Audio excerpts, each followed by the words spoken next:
Hi guys, आज हम बात करेंगे वन पीस के चैप्टर 1066 के बारे में। So let's start.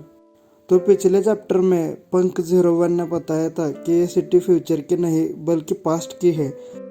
तो ये सुनकर फ्रैंकी बहुत ही शॉक हो जाता है और वो पूछता है कि क्या ये सिटी सच में पास्ट की है, क्योंकि ये तो बहुत ही फ्यूचरिस्टिक और डेवलप्ड है। इस पर पंक 01 बोलता है कि मैं एक ऐसे आर्कियोलॉजिस्ट को जानता था जो अपने लाइफ को रिस्क में डालकर भी इस एंशिएंट किंगडम के बारे में जानना चाहता था। और सिर्फ इतना ही नहीं, पर उसे एक मशीन भी मिली थी जो एंशिएंट किंगडम के टाइम की थी। रॉबिन पूछते हैं कि क्या तुम कहना चाहते हो कि यह मशीन वॉइड सेंचुरी में बनी थी। मुगिवारा क्रू शौक से पूछते हैं कि क्या तुम ये जानते हो रॉबिन। पंक 01 बोलता है कि 22 ईयर्स पहले ओहारा को एक बस्टर कॉल में इसीलिए डिस्ट्रॉय किया था क्योंकि इन्होंने एंशिएंट किंगडम की इंफॉर्मेशन डिस्कवर की थी। मुझे लगता है कि वॉइड सेंचुरी की हिस्ट्री एक हिस्ट्री है वॉर की between N alliance of 20 Nations and this advanced kingdom, और इस वॉर को उन 20 नेशंस ने जीत लिया जिन्होंने आगे जाकर वर्ल्ड गवर्नमेंट को फॉर्म किया और हिस्ट्री के अपने अनुसार शेप कर दिया। और वो नहीं चाहते थे कि इसे एंशिएंट किंगडम के आइडियाज आगे जाकर कोई अडॉप्ट करे, इसीलिए उन्होंने इस एंशिएंट किंगडम की हर एक ट्रेस हिस्ट्री से मिटा दी। ये सुनकर पूरी मुगिवारा क्रू घबरा जाती है और सांजी पूछता है कि मतलब जिन सभी को इसके बारे में पता है। और पंक 01 बोलता है मर जाते हैं। हाँ, इस पर उस सब की फटी पड़ी है और वो बोलता है कि तो फिर तुमने हमें क्यों बताया, अब मैं ये भूल भी नहीं सकता। और पंक 01 रॉबिन से बोलता है कि अगर सच में हमारा इसकी वजह से डिस्ट्रॉय किया गया था तो फिर क्या ये कंफर्म नहीं हो जाता।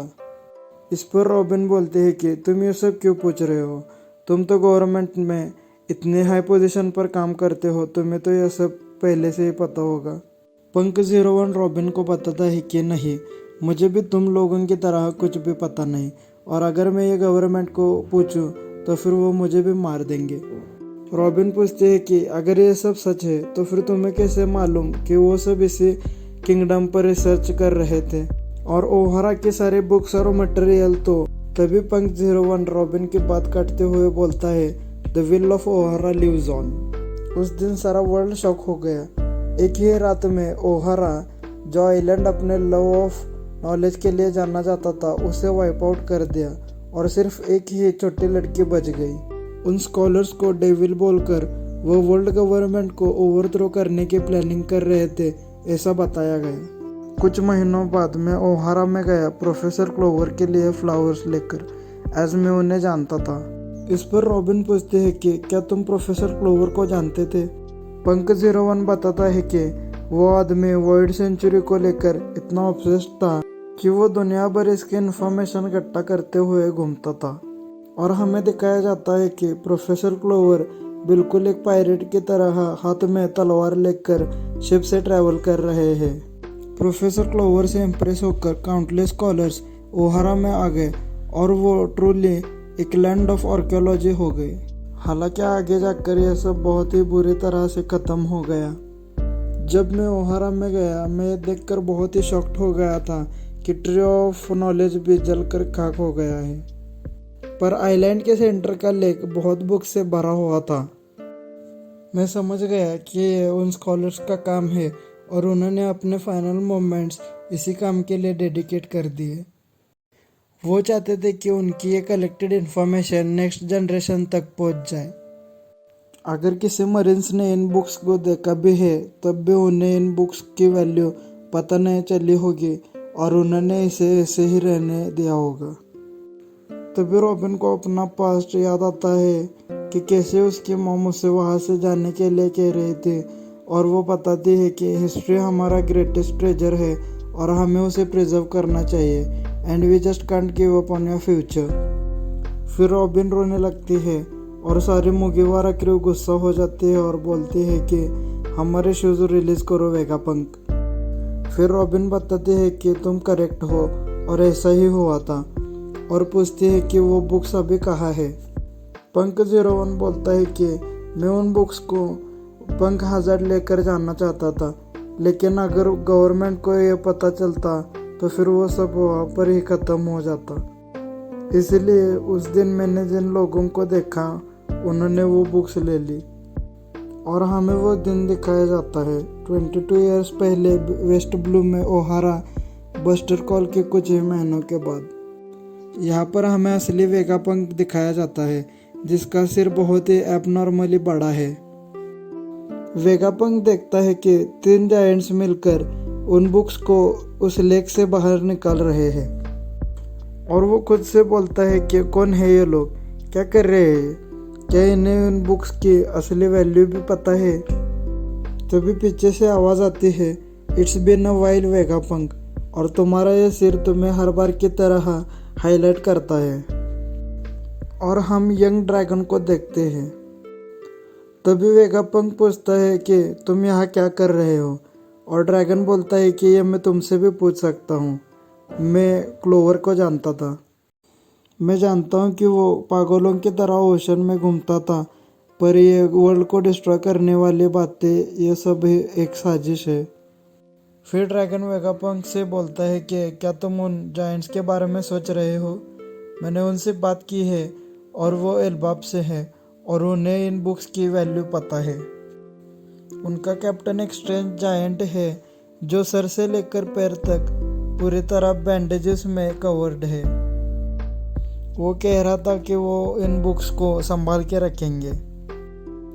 और तुम जैसे गवर्नमेंट मैन को देखकर मुझे अच्छा लग रहा है कि वो ये सब कर रहे हैं। तुमने जब हमारे फ्रीडम फाइटर्स को ज्वाइन करने के लिए नहीं बोला तब हमें इतना कुछ नहीं लगा, पर मुझे अब बहुत ही गुस्सा आ रहा है ये जानकर कि तुम अब एक गवर्नमेंट के कुत्ते बन चुके हो।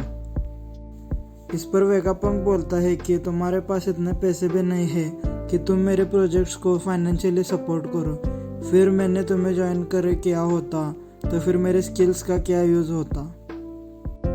और वर्ल्ड गवर्नमेंट एक बहुत ही बड़े ऑर्गेनाइजेशन है जिसमें बहुत से अच्छे भी लोग हैं, स्पेशली इन नेवी। और ड्रैगन अपना एंड गोल मत भूलो।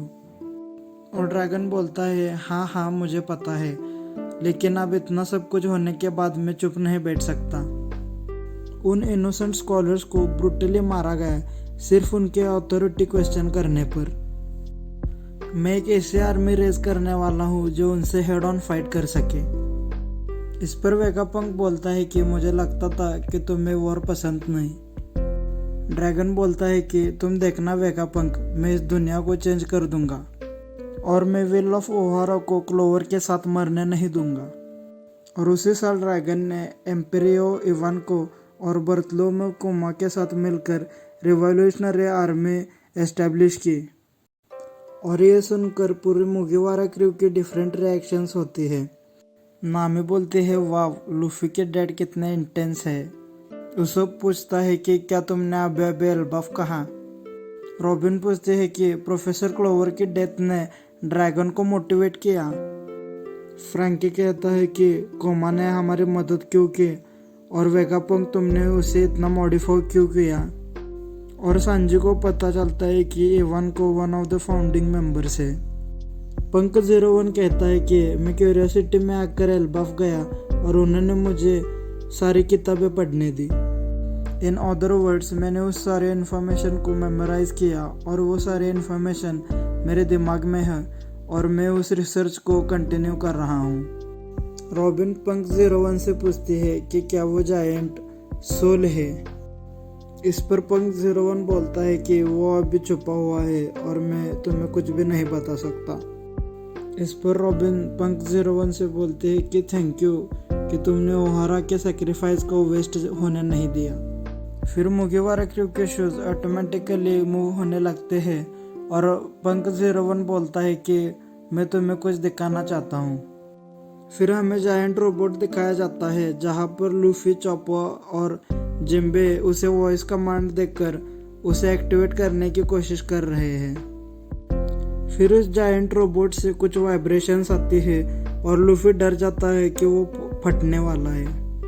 फिर उस जायंट रोबोट के नीचे से किसी के चिल्लाने की आवाज़ आती है और वहां जाने पर एक इंसान उस रोबोट के नीचे अटक गया होता है जो बोलता है कि मैं टेलीपोर्ट करते हुए गलती से यहाँ पर अटक गया।